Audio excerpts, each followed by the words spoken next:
The following podcast is part of the MindBodySpirit.fm podcast network. Wholeness means to me being in a state of joy. Wholeness means feeling complete, owning my authentic gifts. Wholeness is really connected. Everything is connected to everything. Wholeness is where we have access to all parts of ourselves. I think this conversation with Heather Nagel was really important to have.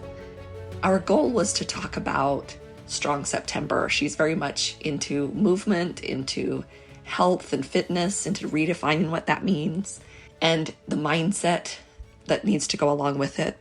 But we also had this really amazing conversation about loss and being with people in loss. And so I really hope you enjoy this conversation and really feel the tender heart that Heather has and her willingness to share and benefit all of us.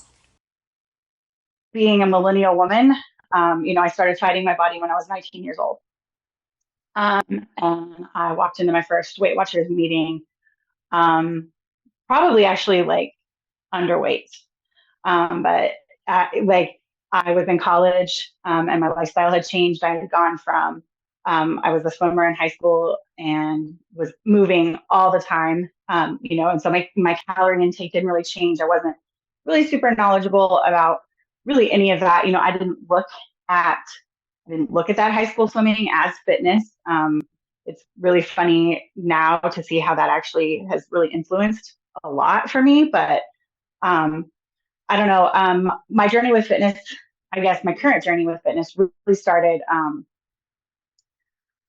in 2015, 2016. My husband and I started talking about family planning, and I wanted to be physically ready to bring a baby into the world and then be able to tackle chasing that baby around as he or she grew.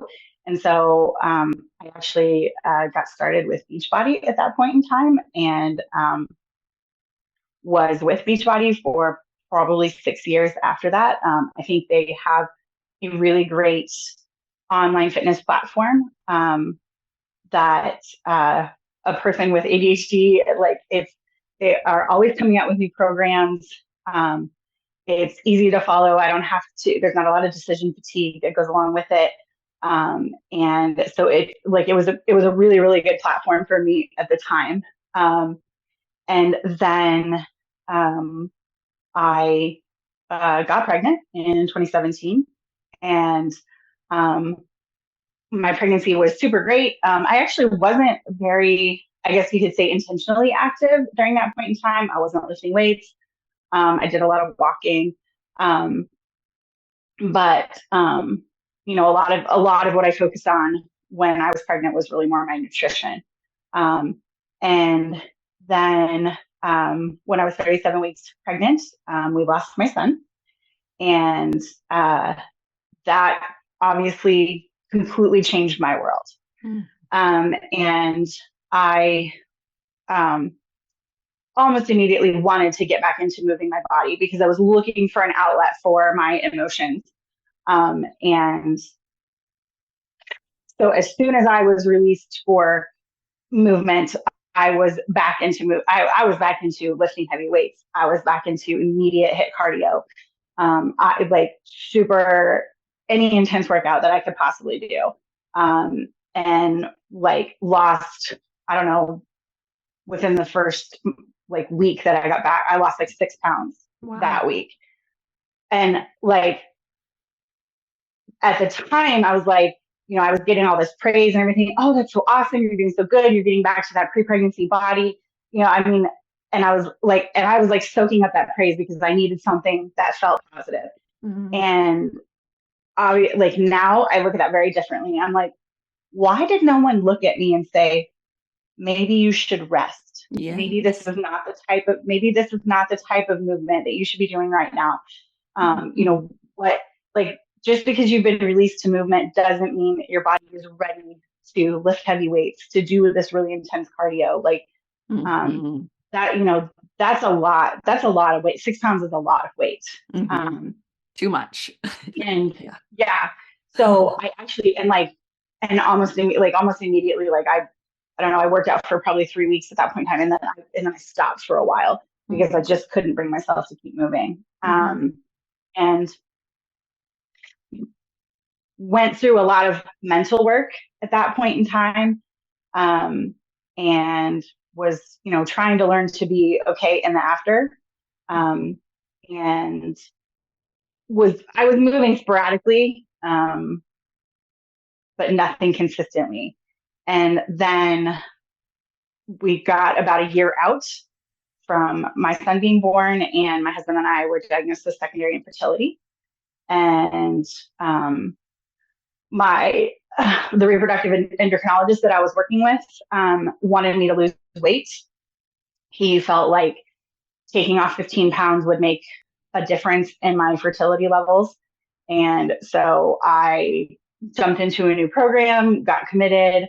And it was a very weightlifting centric program. And I lost 15 pounds that first month. And about the second round, partway through the second round, I kind of had a light bulb go off for me. Because I was pushing weights that I never imagined that I would pick up. And suddenly I was making connections to not just that my strong body had a correlation to my strong mind, that I was getting through this, really, really difficult mental battle, because we were doing treatment, monthly treatment. I don't know, we ended up altogether having close to about a year of treatment with that was never successful. And so I really started carrying around this weight of what is wrong with me, that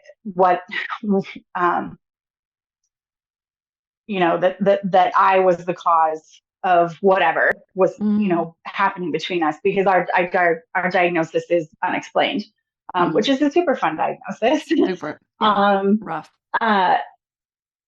So,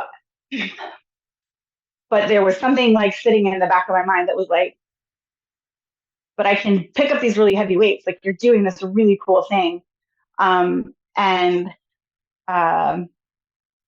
the opportunity came up for my husband and I we were living in Ohio at the time, and the opportunity came up for us to move back to Indiana to be a little bit closer to family. And so we did that in April of 2019, and took a couple months to kind of get settled, and really kind of started talking about what our family planning journey was going to look like. And just decided that we were done. We had kind of hit a wall with our treatment that my husband didn't want to go past. And there were other avenues that we could have taken, but I have strong feelings about them. And so we just made the decision that a friend of mine the other day, she had a really great way to put it, and I wish now that I could remember what she said.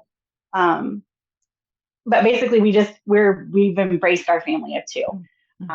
We have a fur baby, and my husband keeps showing me dogs from a shelter currently, so might be adopting a second fur baby here soon. Yeah.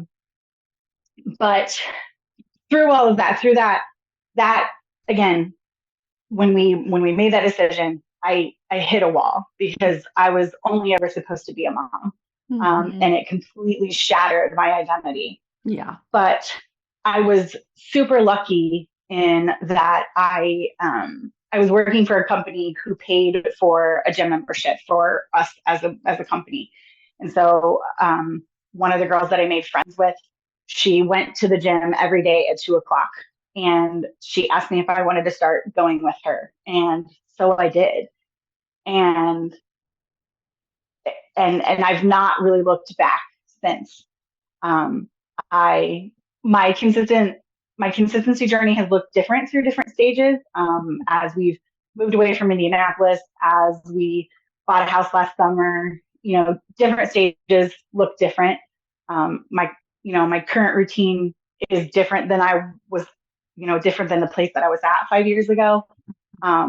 but that the time that we were all home during COVID as well definitely shaped a lot of, I built a home when we bought our house. I built myself a home gym, so I don't I work out at home, and I love that, and I love that accessibility and the way that it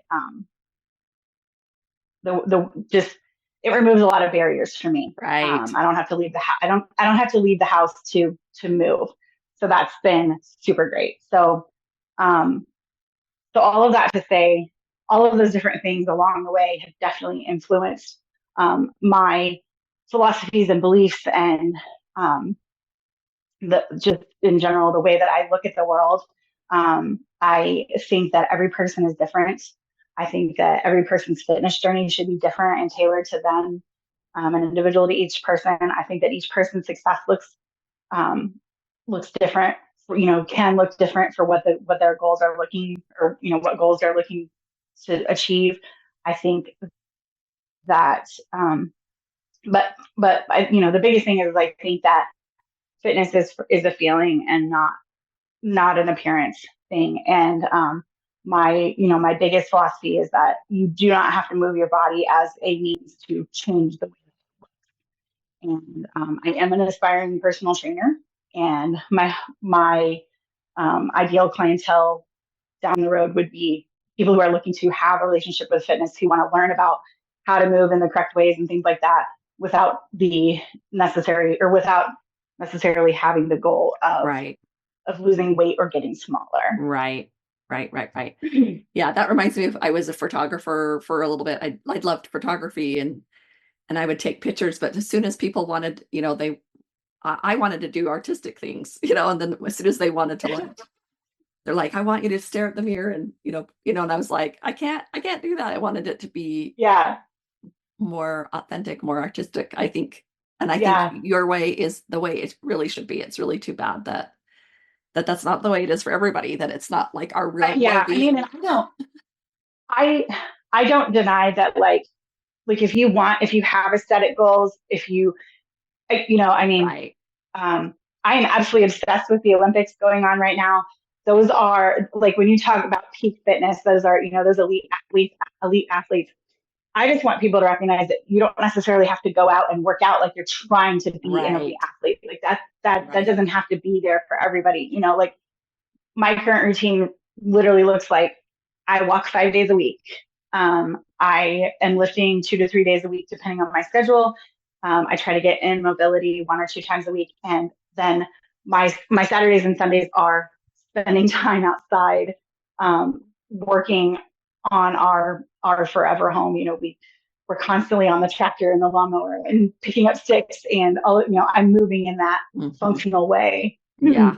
So I think that more people need to be assured that you don't have to have this really insane routine to have fitness in your life. Yeah. Yeah, I noticed that you use the word movement, which I think is good, rather than exercise or working out. Even I think once you start to think about it in just moving your body, I learned a lesson. So we have this Wholeness library, and in there we have a couple of experts that talked about it this way, that I thought was just so genius. They said, your heart is a pump, and it pumps the impurities out. That's what it does. Your lungs pump out the impurities with this pump, and your muscles are the pump, like to get out the toxins in your muscle. Yeah. Like that's what the movement is it's about moving that stuff through your body, just like the blood and the oxygen does. And I just never thought about it that way. But so that's when I started using that word movement too, because it makes a big difference. It's about moving that body, moving those muscles to get them to go in the way that you want, to cleanse. For sure. Almost. So you talk about, go ahead. I was just going to say, well, and I think too that, like, I go back to that, like I said, that 19-year-old girl who walked into Weight Watchers. That girl didn't have a good relationship with working out and exercise. And I feel like those words can be very triggering, because people have the relationship with working out and exercise that it is meant to be a tool to make you smaller.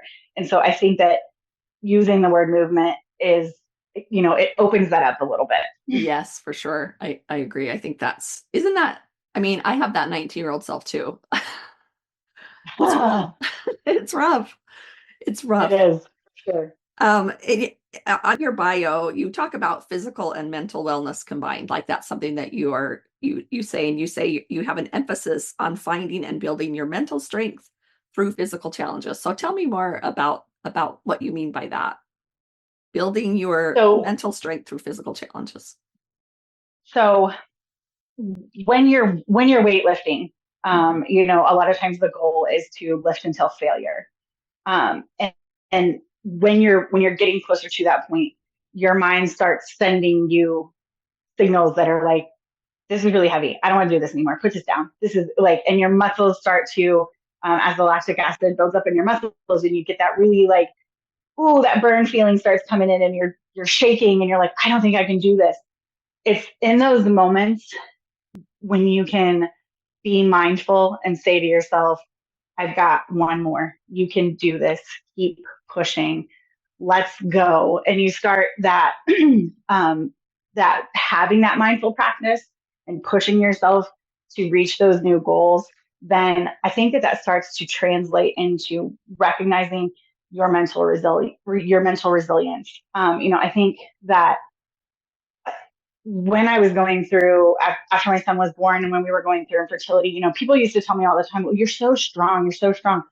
That was super triggering for me, because I was like, well, what else am I, you know, this is what life has given me. What else am I supposed to do? I had that strength inside of me all the time. It wasn't those incidents that made me strong. I was strong prior to. And it's the same thing with any kind of, workout or lifting program, anything like that. You've got that ability in there. It's about getting your mind on the same page as you, and being like, hey, body, be quiet. We've got this. And I think that then translates into, like I said, that mental resilience and being able to weather hard times. You know, my husband and I, it took us 4 years to, we lived in temporary housing basically for 4 years. We were in an apartment for 4 years, waiting to try to find our forever home. And there's something about that that's very mentally draining. And I, really struggled a lot to make those apartments home. And, I felt like I had to kind of put my life on hold, and I wasn't really living. But I had fitness in my toolbox to keep me moving, to keep me going forward, saying that eventually this will get better. So I just think that I think that reaching those milestones in your fitness journey, when you're reflecting on them, can really help you see the mental strength that you have, and help you to see that you've come really far in your journey. And fitness in general, movement in general, is one of the really important things that you can have in your toolbox if you are going through depression, if you have anxiety. I think I mentioned that I have ADHD as well. All of those things, fitness quiets them. It doesn't make them go away. I still am in therapy. I've been medicated in my life, but when I am in the gym, then I'm building my physical strength and I'm building my mental strength as well. That's so great. And I'm so glad that you brought that up, because I thought about that before our conversation, actually. And I didn't know exactly how it would fit in, as far as, because this month we're talking all about, in September, we're talking all about, it's Strong September, but I wanted to really make that point, because I've had that too, where I've gone through a difficult thing and people's reaction is, you're so strong, you're so strong. And it is, and it is triggering. The word is, it's triggering. It's really difficult. And I kind of want to pause for like 2 minutes and just say, what else can we say besides that? Well, so let me tell you what I heard when somebody said, oh, you're so strong. What I heard was, your life is so hard, I would never be able to do it. Yes. And that was not fun to hear. No. Because it felt true. Because it was true. I mean, I didn't want, like, they're basically saying, I would never want to be you, is what Yes. they were saying. Yeah. Well, and I think too, I felt like then it was an expectation that I had to be strong, that Right. I couldn't have weak moments where I couldn't have those moments where I needed to break down. I needed to feel the sadness and the anger and the grief and work through it and then come out the other side and say, okay, now I can pick everything up and go again. Right. And so when people are saying, oh, you're so strong, it's like, do I have to be? I'm not supposed to. Yeah, that's probably not what I should be doing. And in fact, that was the answer. You went into, your reaction to maybe this grief was this overexpansion of strong, and that was not that was probably not the best move. It was a reaction, so it's not to be judged or whatever. For sure.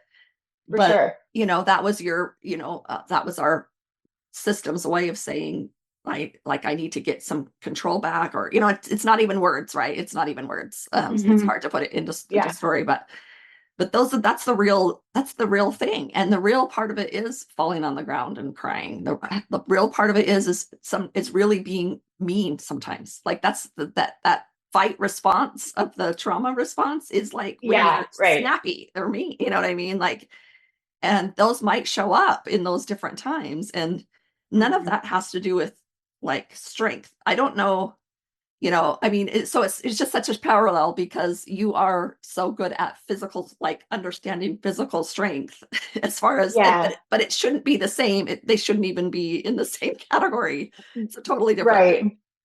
Totally different thing. So, but yeah, thanks for just having that little conversation. Cause I just hope, I think it's one of those things where people it's just said so much, it just comes out, I hope. I mean, the platitudes that I've experienced in the last 7 years of my life are, I bet, I have my favorites.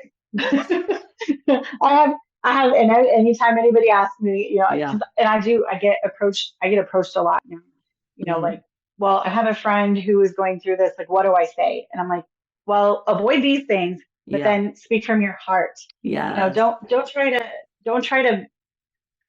pull in these things that are trite and overused. Like, just speak how you're feeling, because that is so much more well received. Take the we say take the temperature. Go in and don't go in and take the temperature. If they're in a raging place, go into that raging place with them. If they're in a crying place, go cry with them. Like, have no expectations until you step into that scene and see where they're at. I think we've got to learn that a lot better, because especially, the infertility and your loss, for women, that's difficult. And we need to learn how to better support each other, because I think a lot of the difficulty is because we have these different expectations, that's part of the difficulty, is because we hold ourselves. And the way that friends and family members and like different connections came out of the woodwork, because I suddenly was a safe person. Right. I feel like a lot of times when I'm talking with people about our story, I tend to manage their reaction, and I'm like, I'm doing good to manage my own stuff. I don't need I don't need your pity. I don't need your whatever. Just keep that to yourself. Transcend the limits of human capacity and overcome self-sabotaging beliefs with Greg Braden, best-selling author, teacher, and pioneer in merging science and spirituality.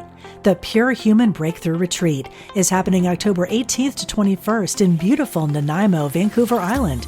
Work with Greg and participants from around the world as you explore your divinity as a human being and break through unresolved trauma from the past. Don't miss this life-changing 4-day intensive experience. Register now at shalohaproductions.com. Yeah. And like we talked about before we even started recording, I said, you're in your content. I feel that safety.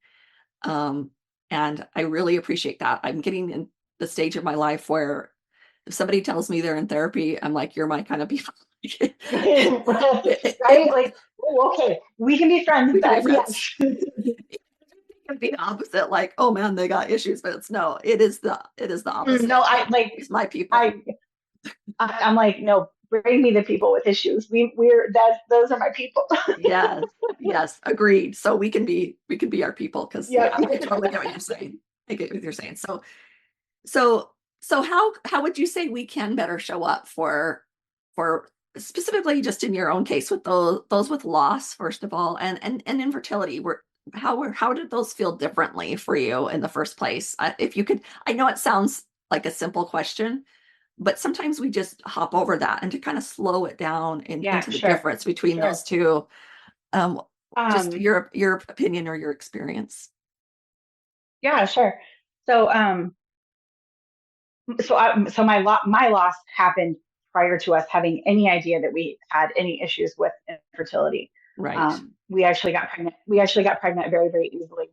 And then, like I said, I had a beautiful pregnancy. I loved being pregnant. I was never sick. Like, I was one of those disgusting women. And I, I was.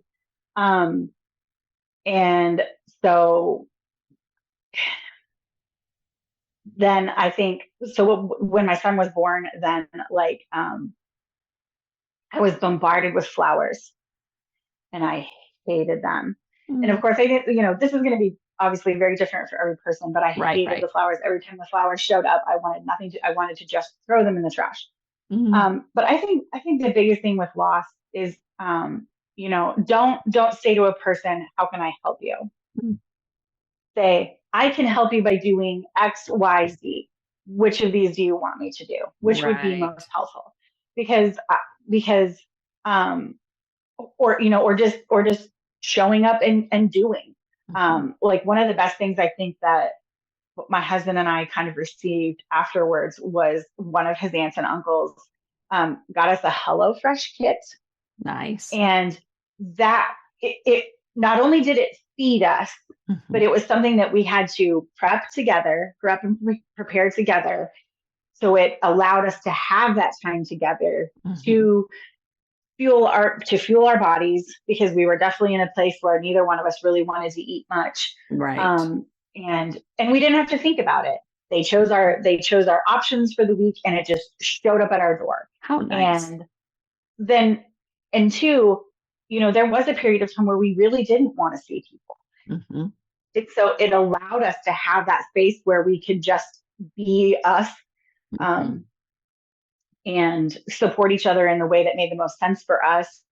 And I think that, like I said, that was one of the biggest things for us. And then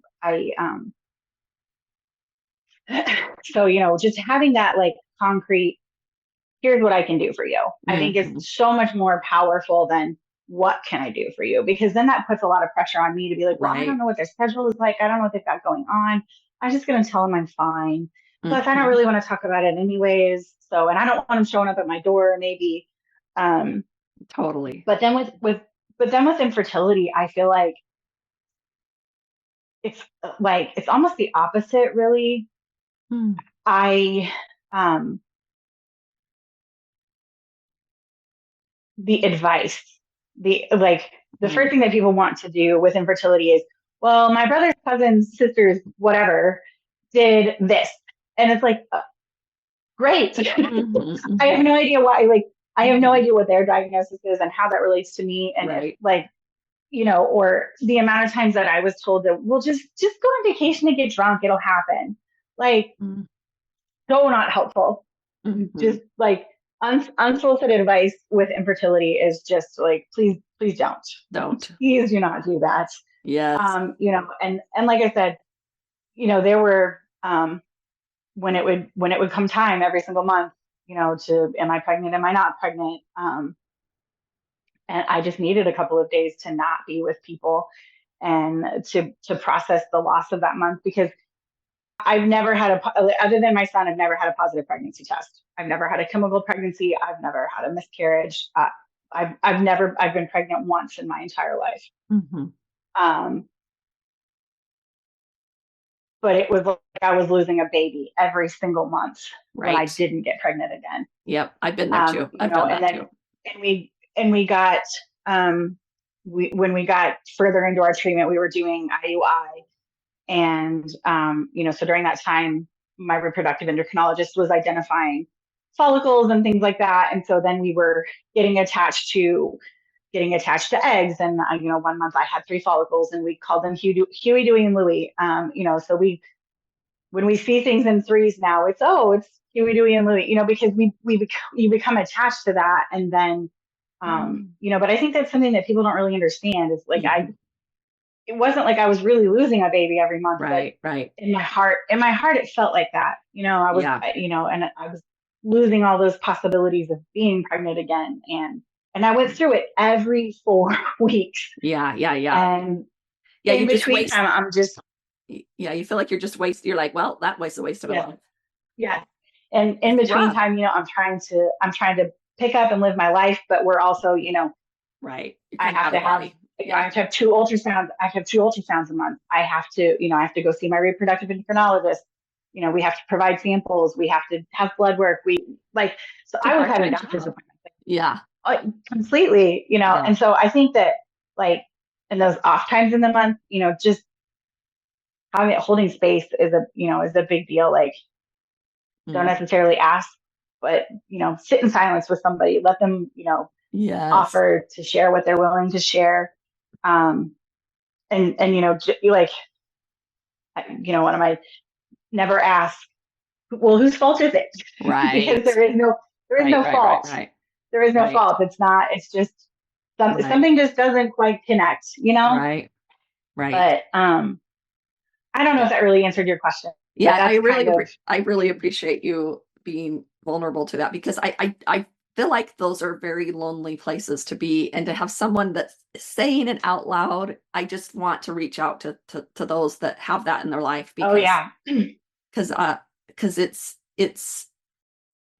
it can be, there's just these experiences we have, and again, it's not a comparison, but it's just, but the feelings and the emotions, even maybe somebody might not have had the loss like you, but that feels from it, like they can identify exactly Yeah. with what you're talking Right. about. and Right. and we need to, and I would just say, I would just invite someone, if you're the type that says, I just never know what to say, or I just feel like if you're with somebody that's had some loss, and you have those internal feelings, I don't know what, I just don't know what to say, or I don't know what to do.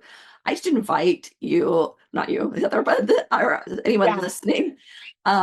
That's some internal trauma that has not been dealt with, For and sure. not to judge or to prescribe, but really to reach out in compassion. Like, there's a little person somewhere inside who needs some care, love, and care. And I just invite you to kind of let that, let that sit for a minute, and see if that resonates, because it doesn't need to be too hard to not know what to say. Like, Right. that's a trauma, that's a sign of a trauma, because it's, Right. Yeah. so and we don't, and that's the thing, is we have these things, and but we only allow these difficult things when they're big, right? But we have these small things that created this experience for us, that are the same. We can identify with how you're feeling, but sometimes we don't allow ourselves to, because it's not so big or whatever. Do you know what I mean? Right. And we depend Oh on yeah. people like you to share with us, because then we can Sure. start to begin to feel those things within ourselves, and heal those places of, because we do have these traumas. Some are big T traumas, some are little T traumas. Mhm. But it's a physical reaction in our body. And so that feeling of Yeah, like, for I just sure. don't know what to say, like that, if you really think about it, it's a sensation in your body. And that sensation Hmm. tells you, that's a what we call a trailhead to, to some, Hmm. to some Yeah, healing, some necessary for sure. need for healing. So Well, I yeah, appreciate that. and I get to, like you said, with the big T trauma, like, and you know, I have people all the time who are like, I wish you wouldn't say that, but I'm like, I literally am living a lot of people's worst case scenario. Mm, I walked away from infertility with no baby, mm, and which is a much bigger reality than most people realize. They're like, oh, just do IVF, you're fine. It's like, no, IVF literally brings me to a 20% chance of getting pregnant every month. Like, mm. It that wasn't for you. it brings me to a quote unquote normal person's opportunity to get pregnant, and I'm spending 20, 30, $40,000 just Right. for a 20% chance. Right. The amount of people that walk away from infertility without a baby is so much bigger than most people realize. Mhm. But, and then also with my son, like I said, worst case scenario, I was 37 weeks pregnant. If he had come the day before, I'd have a 7-year-old. And I know that that's hard to face. Like you said, I'm sure it speaks to a fear within people. Mhm. I try to recognize that, when people do say things to me. And of course, I'm much further removed at this point. Right. Like I said, my son would be 7.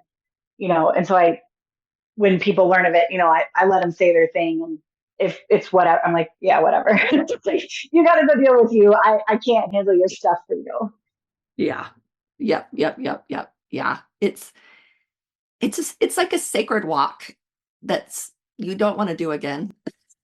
You know what I mean? It's a Yeah. complexity. It's a perplexity that it's very hard to narrow it down to, but I hear what you say. I'm just hearing what you're saying on a deeper level. The words aren't doing justice. Yeah. I hear you. I mean, I hear you. I say all the time that, obviously, do I wish that my outcomes were different? Yes. But would I change anything?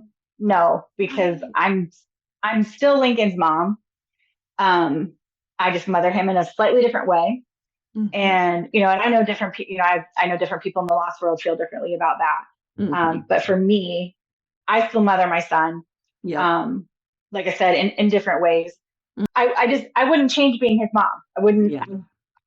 I wouldn't change my journey because it's brought me to where I am, and it's made me who I am. And I feel like it opened me up to a lot, Mhm. that I just had no idea about before. And it actually brought me some really amazing people. Mhm. I'm part of a Lost Mom group. We're called Lost but Not Lost. Wow. And we do a something movement, nutrition, whatever, like health focused group every month. And they're some of my best friends in the world, and I've literally never met any of them in person, which is so crazy. Yeah. But same thing in the infertility world. I met some really amazing women Mhm. through the whole process, and like I said, if I could change the outcome, I would. But at the same time, I wouldn't change the path because it's led me to Right. where I am. Right. It's such a difficult thing to separate, it's Yes, for sure, for sure. for sure. So, well, I wanted to ask you too, about ADHD. How does that affect your fitness and the way that you're able to show up there? Sure. So I think one of the things that is most prominent for me is that, like I said, your fitness routine, your workouts, your exercise, all of that should be tailored to you. And if you're doing something that you do not get at least a little bit of enjoyment out of, then obviously that makes that almost impossible, which means that you're not going to do it. So Right. I think I think that is a really important element when it comes to a fitness journey, is finding something that you can at least partly enjoy. Mhm. Because you're a lot more likely to look forward to it. You're a lot more likely to stick to it that way. Mhm. Um, and then at the same time, like I said, this is a twofold for me. And it comes from my infertility, but it also comes from my ADHD. It's okay to quit. Yeah. Good. We get so stuck on, like, never give up. I hate that Right. phrase. Right. Right. It is totally fine to walk away from something that isn't serving you. Wow. And it doesn't matter if you're in the middle of an 8-week program. Wow. Stop. Do Yes. something different. Like, try something new and crazy. Like, um, I, I have not been back, but mostly because of access. but I did an aerial yoga class, and like that, like it was so much fun. And it challenged me physically and mentally. And so, I think finding some of that novelty where you can, even if it's not something that you do all the time, can be really, really good for the ADHD brain. And then also on the opposite side of that, there is, like I said, fitness quiets my ADHD. It helps me focus. It's a lot of why, I do my daily walks right now, because it gives me something to look forward to in my day. I know that at lunchtime I'm going to go out and I'm going to get a break and I'm going to take a walk. But then I also, I get out a lot of jitters and some of that anxiety, and then I can come back and finish my afternoon, and I don't really have that 2 o'clock, 3 o'clock slump, or like that need to scroll or whatever to look for that that serotonin. I so it helps to keep me focused. Yeah. And so when you say focused, what would be unfocused? How would you describe unfocused? Well, I say that I use that terminology all the time because I think it's something that a lot of people talk about it. But yeah, for sure. On work tasks. On task. Okay. Because I can focus. Right. on totally. a lot of things. Right. That hyper focus that comes with ADHD, I think, is like something that like a lot of people don't talk about. I mean, It's if true. if I'm sitting down reading a book, Mm-hmm. I'm locked into what I'm reading, I will not have any idea what's going on around with me. My husband can carry on a conversation in my ear, and I nothing, absolutely nothing. Yeah. But and when it comes to my social media and creating content, I could spend days and hours and weeks and months doing that because it's something I love. I enjoy it. Mm-hmm. And I will choose that sometimes over a tedious task, maybe that I've got going on at work or whatever. Don't tell my boss. Right. Right. But if I, there is tedium in life, and sometimes you do have to work through that. And so it helps to kind of, I guess, work out that to make it feel less tedious and keep me on task and know that I'm accomplishing the things that I need to accomplish for work. Right. Than like necessarily seeking out other things that maybe I want to do more. Yeah. Yeah, because the word that comes to me is just that it's like the imagination is just on the go, and I think that's a good thing, right? I think that's a good thing, and I get that, it's not always what we need. However, I don't know. In my world, I think we could use more of it, actually. In my opinion, I think we could use more of that imagination. My ideal world would be that I am creating all the time. I would love that. But that's unfortunately not the reality of being an adult sometimes. And I have some dreams about my fitness business and where I'm heading, and we'll see how that goes. Yeah, I can't wait. I love it. Okay, so one of the things that you talk about is you want to bust some common myths you talk about fitness. Mm-hmm. And so we might have talked about some of them, but I just wanted to ask you that question. What are those myths that need to be busted? The first one that comes to mind is morning workouts. You do not have to work out in the morning. There's no morning workout fairy.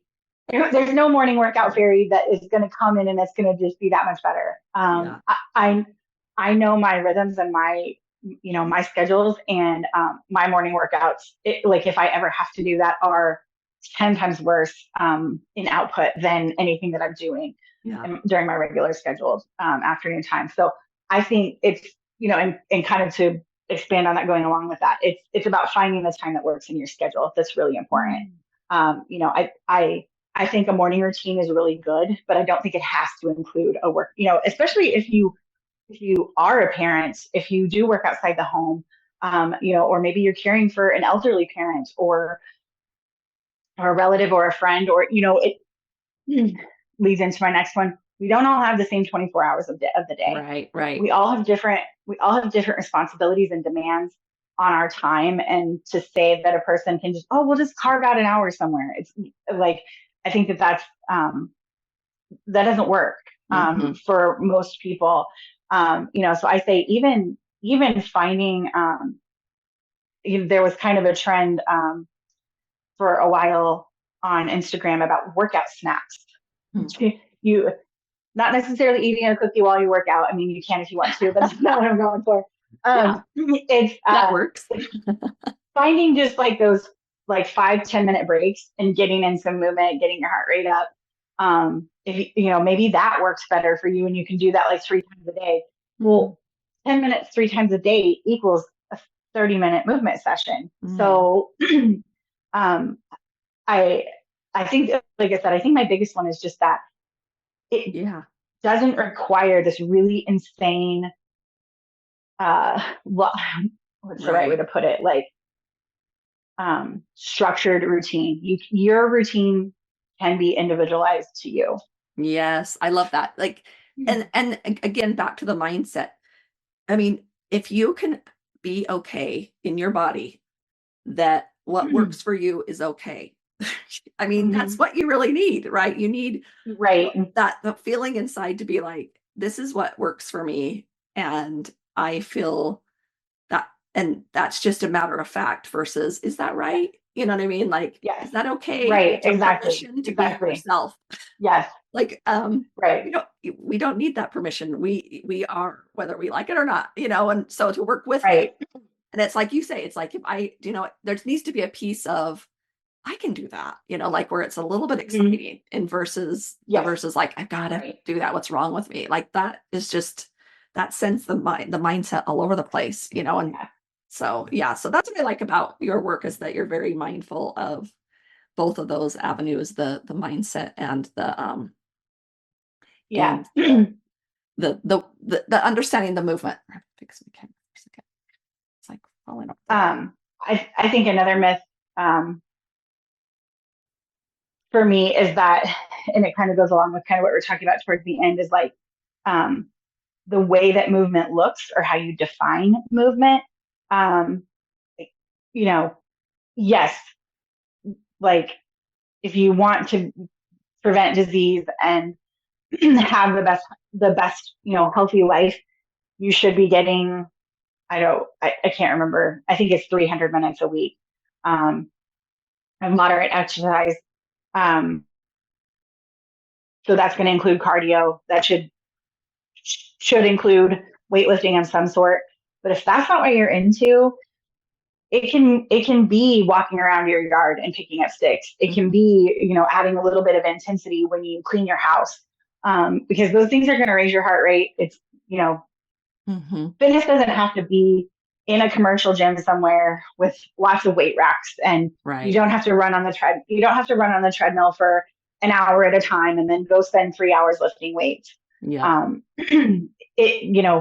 can, maybe you're more into, like, maybe you want to dance. So like, you go take a dance class. Like that is honestly one of the best workouts that you can do for yourself. Right. Check out the aerial yoga or do regular yoga, whatever. There's, every workout has its benefits, and I think moving period is much more important than moving in a specific way. Right. And if you can give yourself the success, then you might move forward. Like, then you might have a desire to do something, but succeed first. Sure. Like, start and then succeed. And then that success will motivate you forward. You don't right. Exactly. Yeah. And like you say, it's a long-term thing. And if it doesn't work, then we're going to try something different. Then stop and try something different. I love it. Right. Well, and I think, and you kind of hit on something in that, people all the time talk about, well, I'm not motivated. I don't have the motivation, whatever. It's the unfortunate truth is that motivation isn't really coming. Right. Motivation has to come from action. You have to act before you can be motivated. And like you said, that motivation comes from success, from acting first. Right. We get really caught up in, well, everything has to be perfect. I have to have a plan and I have to do this. And it's just go, just get started, just start small. If do one day a week and see how that goes, and and build up from that and build up. You don't have to have a 7-day a week routine as like when you're starting out your relationship with fitness. It doesn't immediately have to be a 7-day routine. In fact, that's really unrealistic. It's much more realistic to say, okay, I'm going to try to do 2 days a week and see how that goes. Yep. And once you've done 2 days a week, for 6 weeks or 2 months, then look at like, okay, well, maybe where can I fit in a third workout? It's so much easier to build that way than going 7 days a week, burning out your body and saying, oh, well, this is really hard. I can't do that anymore. And then you just stop. You're much more likely to keep going when it's sustainable. Yeah, we're tied to numbers. We want a number, a time. We want time. And that's the thing. Like if it took you 10 weeks to work up to 3 days a week, on that 10th week, it'd be totally worth it. You know what I mean? Like it'd be totally worth it. For sure. And then we do the same thing with the size too. We want the size and then we want it now. And it's like, yes. It's okay. Yeah. I mean, we carry instant gratification around in our pockets, and it's spoiled us for the reality that things that are going to last, things that are going to have results take time. Yeah, I love it. Well, we always ask our guests, because we're the Wholeness Network, just to get their take on that idea of wholeness, because it's kind of something that is out there, but we never stop and really define what wholeness means. So we'd like to hear our different guests kind of give their take on it. So what would you say? Tell us more about the idea of wholeness for you. This hits hard for me. Because it's a big part of my journey as a whole. I losing my son and then losing my identity as a mother through our infertility journey made me feel really lacking. Because I felt like I had no purpose anymore. And I had to, through therapy, really work towards recognizing that my worthiness and my wholeness had nothing to do with anything outside of just existing. I am whole for being here, for being a person, for being a human. My wholeness is innate. My relationship to my husband doesn't make me whole. He does not complete me. He is my partner. I love him very much. I would be pretty lost without him. But I know too that if something were ever to happen to him, I'd be all right because I am a whole person by myself. And I think it's the world is out there selling you that there's something lacking, and we see it in everything. But especially in the fitness world, I think that's something that is a message that's, well, you're a mom, so you need to be losing weight and working out all the time and all of this kind of stuff. And somebody's always selling you a supplement or a workout or whatever it is. And that's just not the case. You're worthy and whole without all of that. When most people are asked what they want, they will answer, I want to be happy. But happy takes practice. And that's what the Wholeness Library is all about. So check it out free at thewholenessnetwork.com.